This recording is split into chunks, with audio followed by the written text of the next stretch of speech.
क्या अब अमेरिका नहीं बल्कि चीन बन रहा है सुपर पावर? क्या अमेरिका के मुकाबले चीन बन रहा है बड़ी ताकत? दोस्तों, अमेरिका की मौजूदा स्थिति और वेस्टर्न कंट्रीज के साथ साथ यूरोपीय देशों से जो संकेत मिल रहे हैं वो इसी तरफ इशारा कर रहे हैं। आप देख रहे हैं न्यूज 18 का सोशल मीडिया प्लेटफॉर्म। मैं हूं आपका मेजबान विशाल आजम।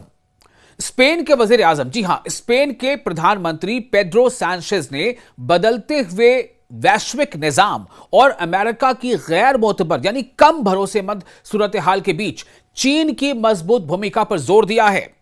पेड्रो सैंचेज ने कहा है कि अंतर्राष्ट्रीय निजाम की स्थिरता चीन की भागीदारी के बगैर मुमकिन नहीं है।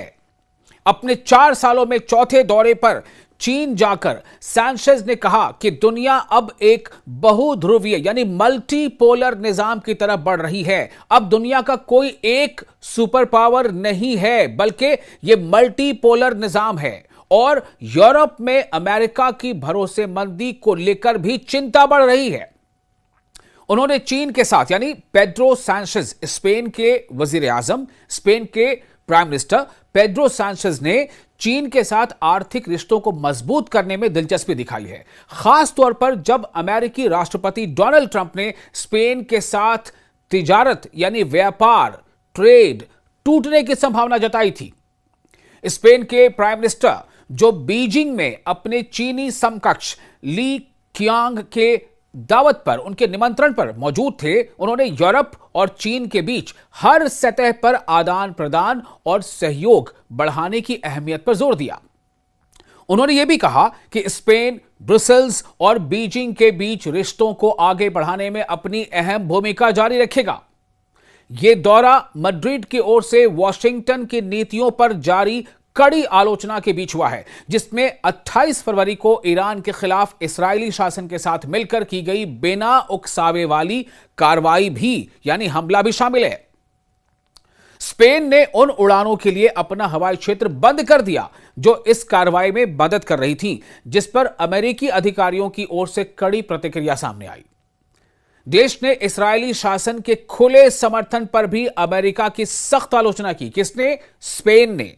जबकि तेल अवीव पर पश्चिम एशिया में गंभीर अत्याचारों के आरोप हैं। चीन ने क्या कहा? जंगल के कानून, इसकी चेतावनी दी है चीन ने। बैठक के दौरान चीनी राष्ट्रपति शी जिनपिंग ने स्पेन के साथ आर्थिक सहयोग मजबूत करने पर जोर दिया और अंतरराष्ट्रीय संबंधों में जंगल के कानून की ओर लौटने से चेतावनी दी। यानी जंगल के कानून, आप समझ सकते हैं ना।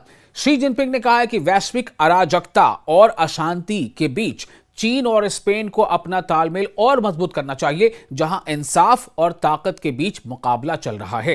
उन्होंने इशारा किया कि वैश्विक मामलों में एक तरफा रवैया और कानूनी नियमों से हटकर चलना ठीक नहीं है और कहा कि किसी भी देश का अंतर्राष्ट्रीय कानून और व्यवस्था के प्रति रवैया उसके विश्व दृष्टिकोण और जिम्मेदारी की भावना को दर्शाता है, इसे वाज़ेह करता है।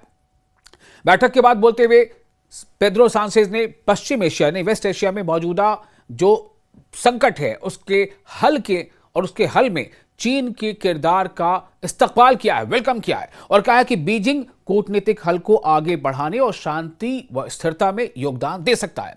उन्होंने यह भी कहा कि बहुपक्षीय यानी मल्टीपोलर व्यवस्था में सुधारों की जरूरत पर चर्चा हुई ताकि वो आज की बहुध्रुवीय वास्तविकता, मल्टीपोलर रियलिटी को बेहतर ढंग से दर्शा सके।